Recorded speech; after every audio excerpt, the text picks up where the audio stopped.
Hi guys, how are you? Hope you've had a good week. I'm here today to do my March wrap up. Yeah, I know it's the 14th of April and I'm just getting around to doing my wrap up. I'm really sorry, just to say with everything that's going on, I am finding it very difficult, I have to say, to keep up with doing uni work plus, doing stuff on my channel. So it's like I keep kind of getting later and later. I do apologise. I will honestly try and keep become more regular with what I put out, and hopefully I'll get more content done, but I can't guarantee it. But anyway, enough, I digress. My wrap up for March, I managed to read 6 books, which, considering the amount of work I'm having to do at uni, I was actually really pleased about. So much so that I've actually had to change my Goodreads challenge for this year. I was going to do 24 books because I thought, two a month would be ideal. I've now whacked it back up to put up to 50 because I think, well, the amount I've actually managed to get through, I'm going to hit 50 quite easily, I would think. So I'm quite happy with that. Anyway, what did I read? The first book I read was Love's Promise by Melissa Storm. I was sent this in return for an honest review. I have done said review. It's on my channel somewhere. If I can remember when I put this up, I will put a link to it down below. I really enjoyed this book. It's the next book in the First Church Street series, and I loved it. It was so nice. That's all I'm going to say about it. Go watch the review for more. The next book I read was The Bone Collection by Kathy Reichs. This is four short stories about Temp Brennan set at various points throughout her career. I do have the book. I actually forgot to bring it down with me. It's still on my bookshelves upstairs. But I loved this book.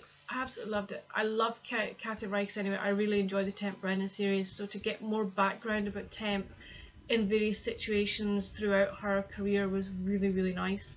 And I just hope that Kathy carries on with the Temp Brennan series. I know that she's bringing out a new book in July, I think it is, but it's not Temp Brennan. She's bringing out a new character, so that could be really interesting. I then read, now where is it in this? Here we go. Hold on, I have my other pile of books here.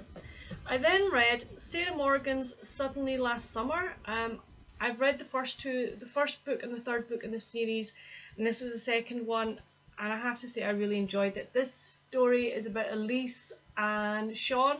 Elise is the cook at the snow... Gosh, what's it called again? Oh my goodness gracious me. Some snow resort in America.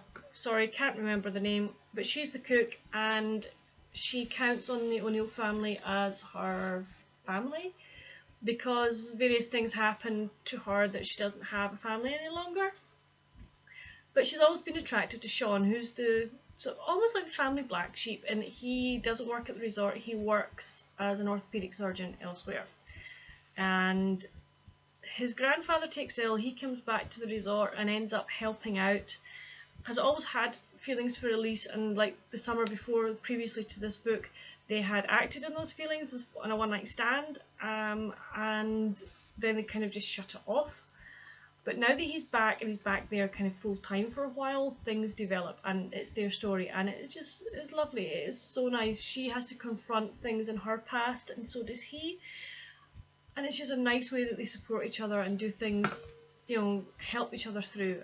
And it's a lovely book. The whole series, in fact, it was absolutely fantastic, and I would highly recommend it. The first book in the series is called Sleigh Bells in the Snow, and it's just really nice. The next book I read was The Beach Club by Elin Hilderbrand. This was my first Elin Hilderbrand, and I enjoyed it. I gave this one a 3 out of 5. The other 3 books I mentioned, by the way, I gave 5 out of 5. I gave this 3 out of 5. I did enjoy it. The characters did engage me at times, but not totally. And I don't know, there was just something about it. I can't put my finger on it, but there was just something about it that I wasn't going, wow, yeah, brilliant. It hasn't put me off reading any more of Elin Hilderbrand's books. I would like to read more of hers. So please, if you get any suggestions, let me know down below which ones I should read. If you've been watching my channel for a while, you'll know the kind of books I enjoy. So please let me know down below which ones you think I should pick up next from her, because I do like her writing style, and I love the idea of Nantucket. I like that. I've never been to that area, but it's an area I would like to explore. But so that kind of spurs me on to read things about that. The next one I read was another 5 out of 5, and that was The Japanese Lover by Isabel Allende. Oh my goodness, I love this book. Again, I've done a review for it. I will try and remember to leave the link down below. This was a beautiful book. I love Isabel Allende's writing, the way she writes. This is the story of Alma and her life, and the fact that she fell in love with a Japanese gardener's son before the Second World War. I think it's a book that gave me an insight into what happened to the Japanese in America during the Second World War, and it was just beautifully written, and thoroughly enjoyed it, and I would definitely recommend it. The last book I read was In the Unlikely Event by Judy Blume. I gave this very generously 3 out of 5 stars. I have to say I didn't really enjoy it. I found it, I have to say, almost like too fanciful, in that this small town or this small part of New York has 3 air crashes within the space of a couple of months, and I'm like, yeah, right, that is like so unbelievable. And it was a coming of age story, and I just felt that the characters just didn't grab me in any way.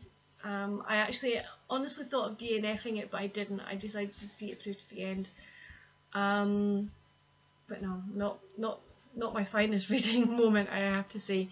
If you've read it, please let me know down below. I'd love to know what you thought of it. Have I got it wrong? Well, mind you, I can't have got it wrong. Everybody has different opinions on different books, and you know, some folk will love this book, some folk will hate it. But yeah, if you've read it, let me know. As with all the other books that I've read, if you've read them, please let me know down below what you thought of them. It would be great to chat about them. What did you read during the month of March, and what was your favourite? Can I pick a favourite out of the ones I've read? Very hard, because I say there were quite a few 5 stars out of there. No, I can't pick a favourite. I guess my brain just doesn't work that way at the moment. But yeah, that's it for this video. As I say, I will try and be more forthcoming with videos in the coming months. But that's it for the moment, and I'll see you soon. Bye.